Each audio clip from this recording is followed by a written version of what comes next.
We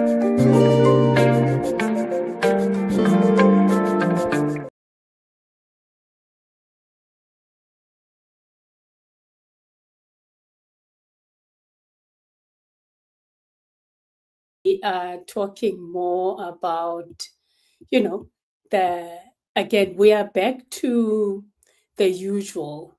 We are now doing, the travel bits, and there's a lot to talk about in the travel space these days.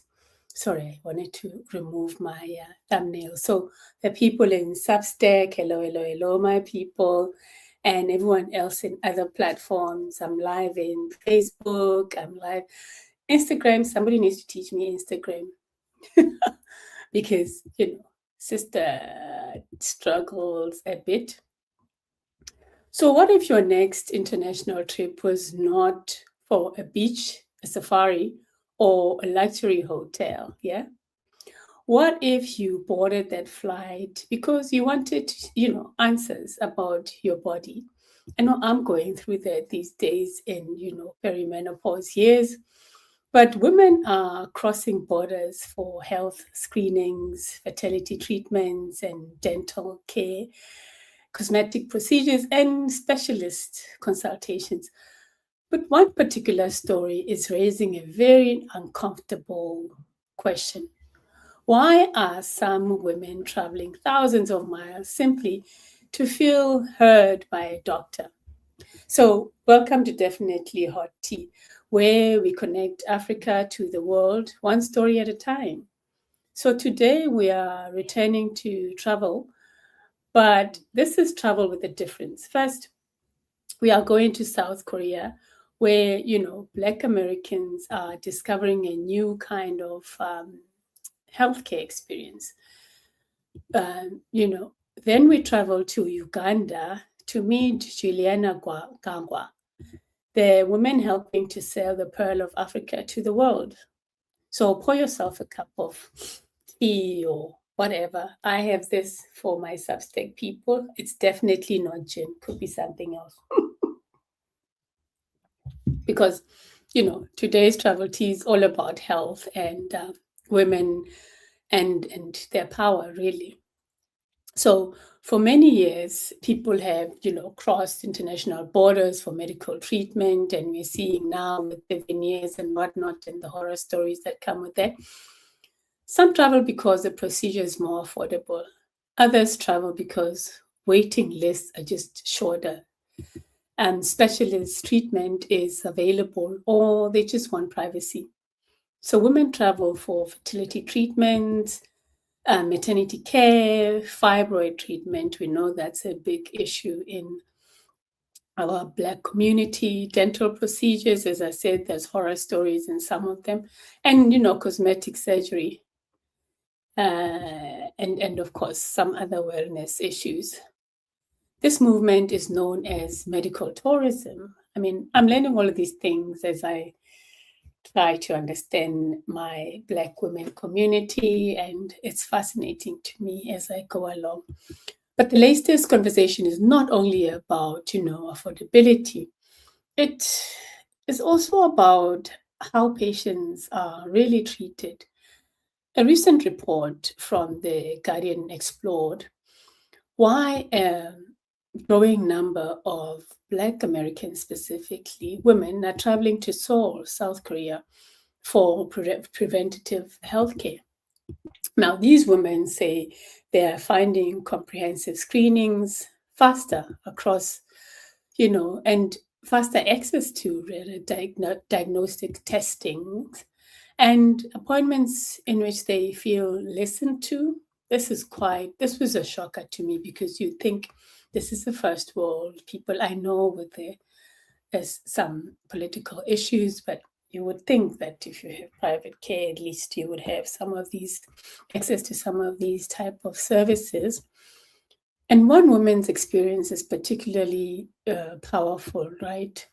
So Adzua Agyapon, and I'm sorry if I'm, murdering a name. Sorry, YouTube. If I'm unaliving a name, apologies for that. Agyapon, a 36-year-old nonprofit professional from Washington, traveled to Seoul for a comprehensive health examination, right? During that examination, doctors discovered a 10-centimeter, uterine fibroid. She reportedly did not know it was there.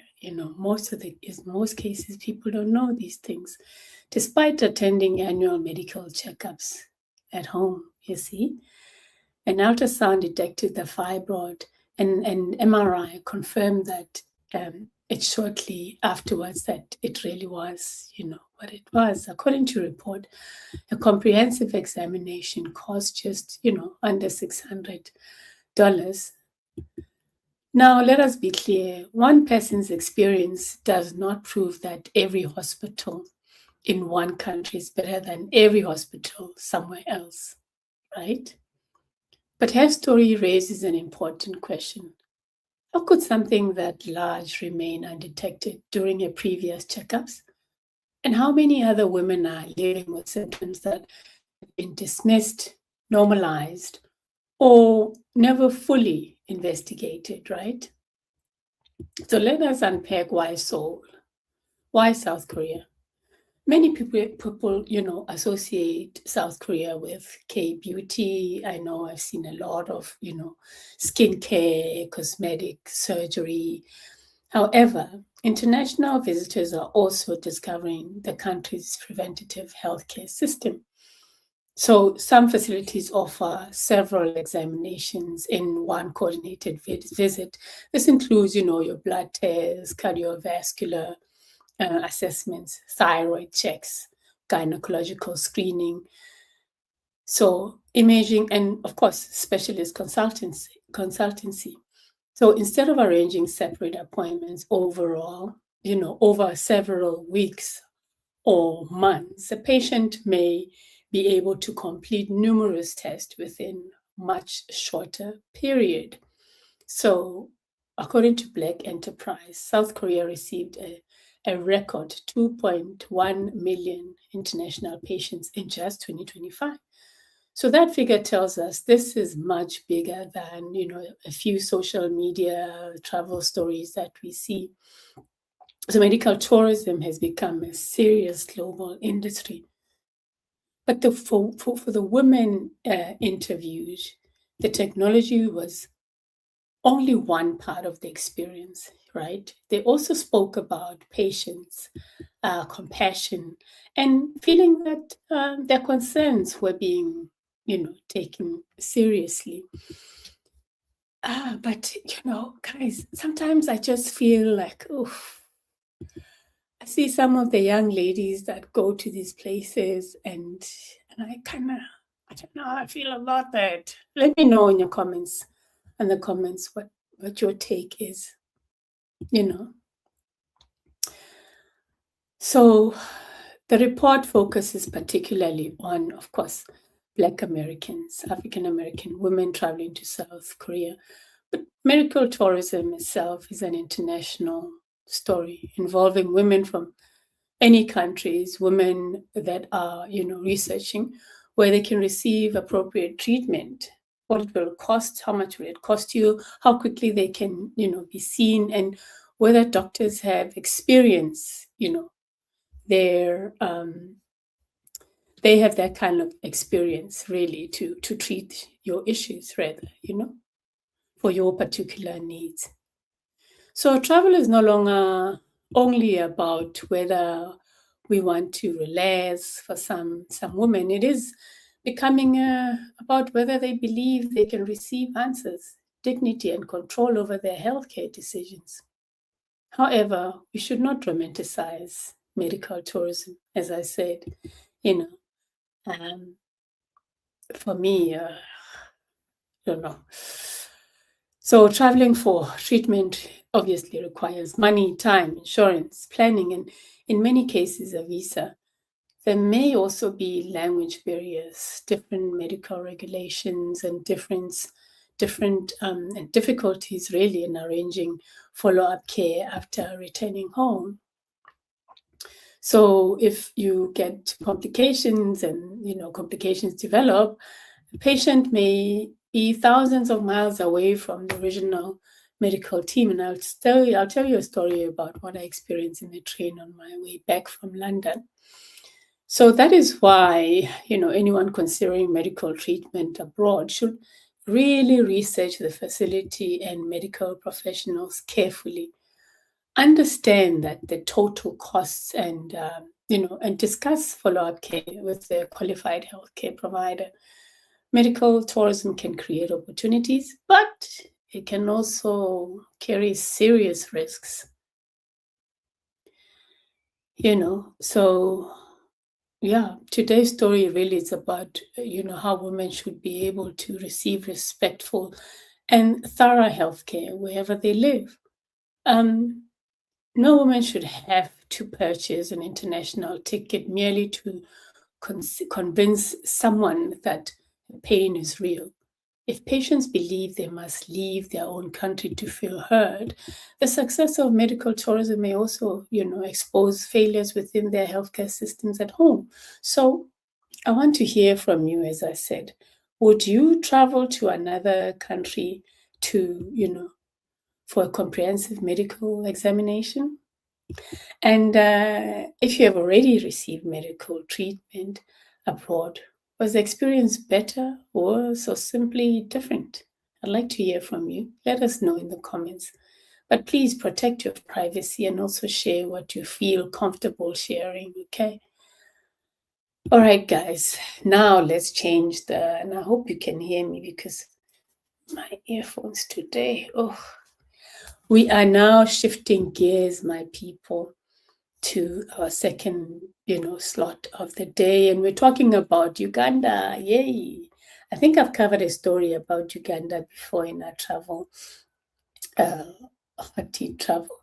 So as women change, why people travel, another African woman is helping change how an entire destination is presented to the world. Okay. So let us travel from Seoul to Uganda, as I said, the pearl of Africa. And let us meet Juliana Kagwa. And I think I've got Juliana's picture here. So forgive me if I don't. I've got so many of these stories that I have covered. So we will try to find her. She's within these women with colorful dressings. And let us meet her. She's CEO of Uganda Tourism Board, right? And I love telling these stories about powerful women that are making a difference in their space. So she has officially assumed her position as CEO of the Uganda Tourism Board in June 2025. So the Uganda Tourism Board is responsible for, promoting Uganda domestically and international, supporting, tourism investment and maintaining quality standards across the sector. That means Kwanga is not simply advertising, the holidays. She's helping shape how the world sees Uganda. So before taking this position, Gwanda felt an extensive. She had built rather a very extensive career in marketing and corporate relations. She did sales, brand development, and she worked all across Uganda and Kenya and spent many years with Uganda Breweries and its parent company. I'm sorry, guys. I know I don't go into the before of these women, but I also want to delve. Maybe as we go on, we can talk more about their childhood. But I feel like we should just make space for the celebrating them rather. Where I feel we should talk about the experiences somewhere else or their background. Let me know anyway how you feel about this approach. Then, she later worked as a group sales and marketing director at Seed Co. She obviously brings a marketing eye to tourism, and that really matters because modern tourism is not only about, possessing beautiful attractions. A country must know how to package its experiences. tell its story and, reach international travelers and convert curiosity into actual bookings. So, that's what she brings to the table. So Uganda already has extraordinary natural attractions. It offers, as you know, you may not know, they've got, gorilla tracking wildlife, the River Nile, the Rwenzori, I can never say Rwenzori, mountains, lakes, forest, and rich cultural experiences. But Gama's opportunity is to position Uganda as more than a traditional safari destination. There is room to promote, adventure travel, food, music, cultural tourism, community-based experiences and conferences, sports, you name it, wellness.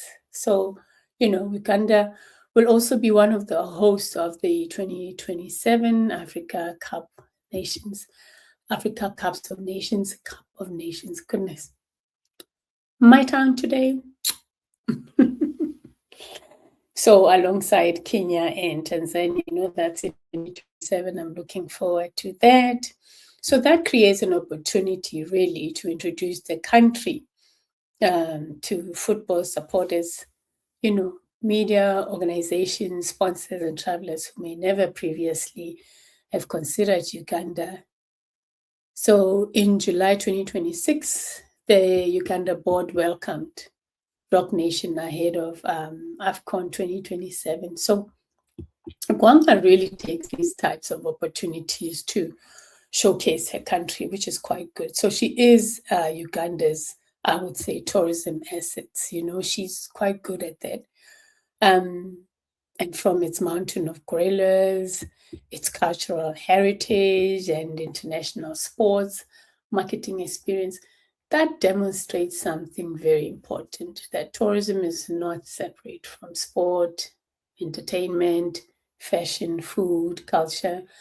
When these industries work together, they can all, we've seen also in the US with the World Cup last month, that was it's always good to have these type of activities or functions to bring exposure to the country. So her leadership matters, because African destinations have sometimes been presented to international audience through an outside lens. The focus may be, displaced sometimes. And we're hoping that in the coming years that will change, right? We need leaders like Julian Gwanga that have the opportunity to change the lens of how people look at Africa, right? See Africa. They can help define their own identity, decide which stories deserve international attention, and ensure that local businesses benefit when visitors arrive. I know that there's a lot of challenges out there.